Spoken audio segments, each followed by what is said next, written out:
Nahiya ako sa ganda mo, di yatang lumapit ako.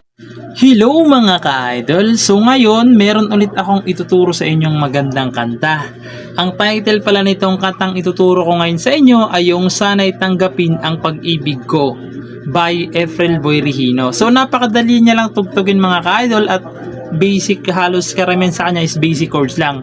May mga bar chord lang siya pero alam kong kayang-kaya nyo naman yan. Ha? So doon muna tayo sa kanyang strumming. Okay, so yung strumming nito is ganito.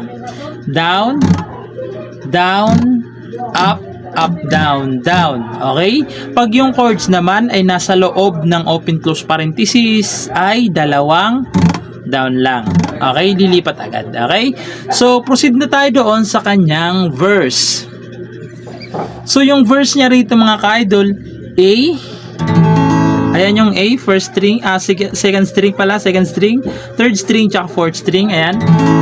May open close parenthesis yan mga ka-idol ha. A, tapos D. Yung D, first string, second string, third string. Ayan. May open close parenthesis din. Tapos babalik lang kayo sa A na walang open close parenthesis. Tapos A ulit na may open close parenthesis, tapos D na may open close parenthesis din, tapos E na walang open close parenthesis. Yung E ito siya, fourth string, fifth string, tsaka third string pala, third string, fifth string, tsaka fourth string. Ayan, E. Tapos pupunta kayo ng B minor na may open close parenthesis.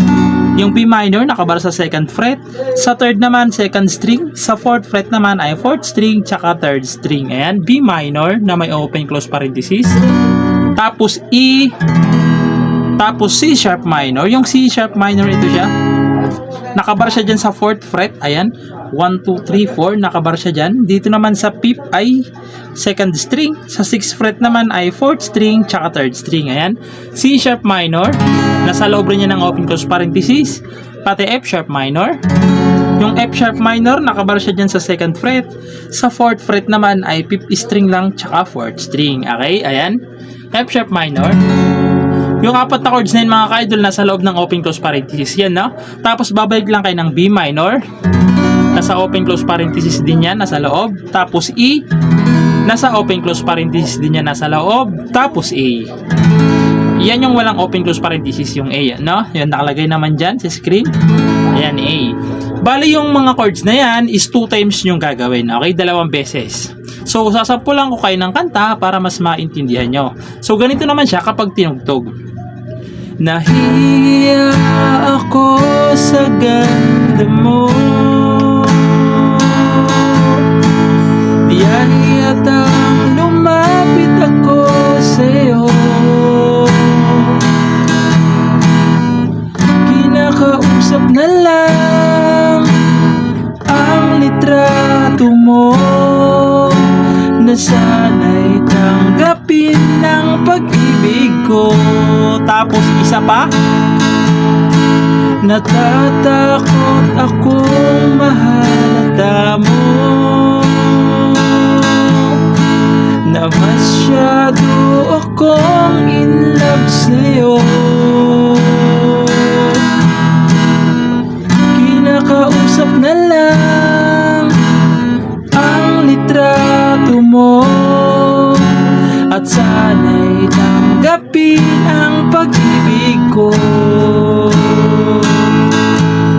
Tapos papasok doon yung chorus, doon sa part na bakit mahal kita giliw. So doon yung papasok, no?